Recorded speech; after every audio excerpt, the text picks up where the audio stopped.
बहुत दूर एक शाही सल्तनत में एक बादशाह और एक शहजादी आलिया रहते आज थे। का दिन कितना खूबसूरत है शांति। तुमने ये फूल कितने प्यारे सजाए हैं।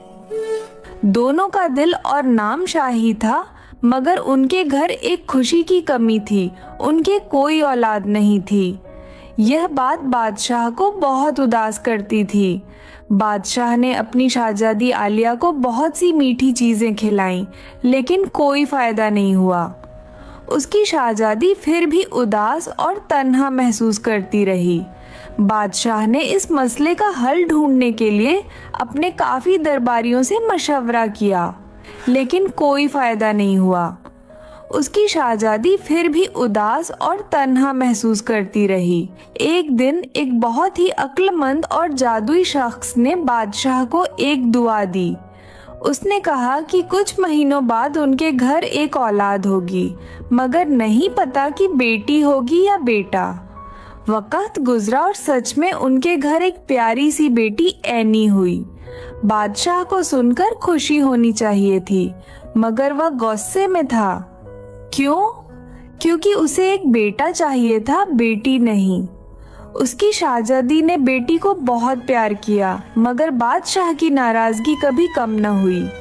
एक रात बादशाह ने अपने सैनिकों को हुक्म दिया कि उस बेटी को जंगल में छोड़ दें। सैनिक तुरंत हुक्म मान गए। वे अपनी घोड़ियों पर सवार होकर जंगल के अंधेरों में गए।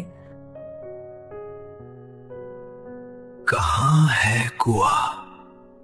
वहां उन्होंने एक पुराना खाली कुआं ढूंढा और वहीं पर बेटी को छोड़ दिया। बादशाह के महल में कोई फर्क नहीं पड़ा और शहजादी आलिया रोती रही और अपनी बेटी की याद में उदास रही। मेरी बेटी मुझे दे दो। लेकिन जैसे ही बेटी वहां अकेली थी, एक दिन एक बहुत खूबसूरत परी उसके पास आई। परी ने एनी को गले लगाया और अपने जादू से उस कुएं को एक छोटी सी प्यारी सी घर में बदल दिया। परी ने उस घर में एनी की परवरिश शुरू की।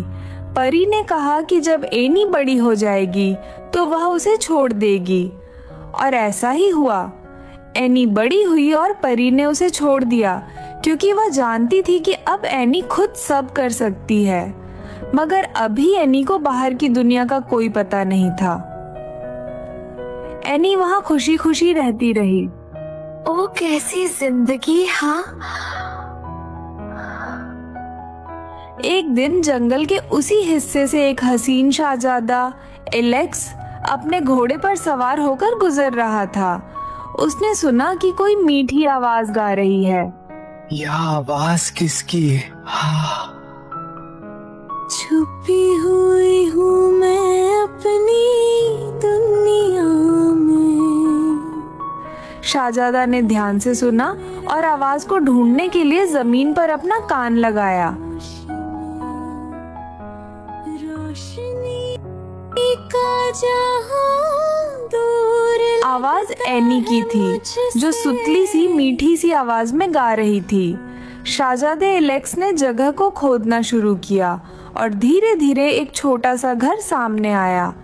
एनी ने शहजादे को देखकर डर से हाथ में कृपण कौन उठाया। हो तुम?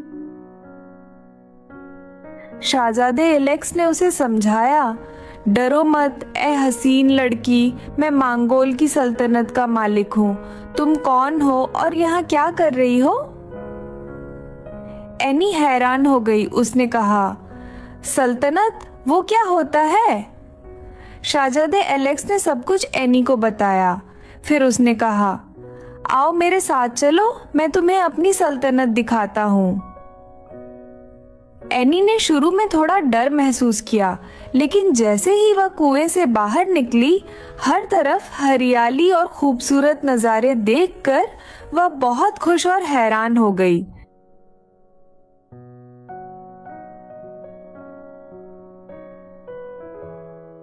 शहजादे ने एनी को अपने घोड़े पर बिठाया और वे दोनों रवाना हो गए।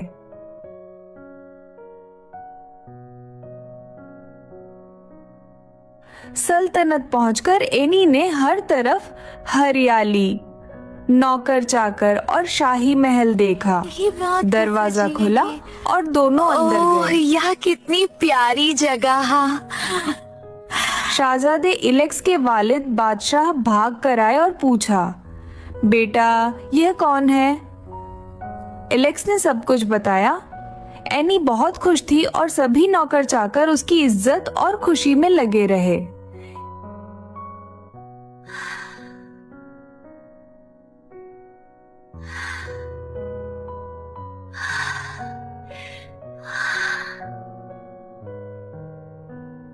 यह बहुत प्यारा है।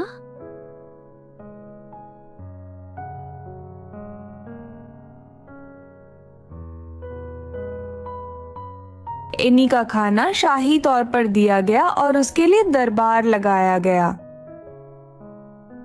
फिर शहजादे इलेक्स ने एनी से पूछा, एनी क्या तुम मुझसे शादी करोगी? एनी ने मुस्कुराते हुए कहा, क्यों नहीं?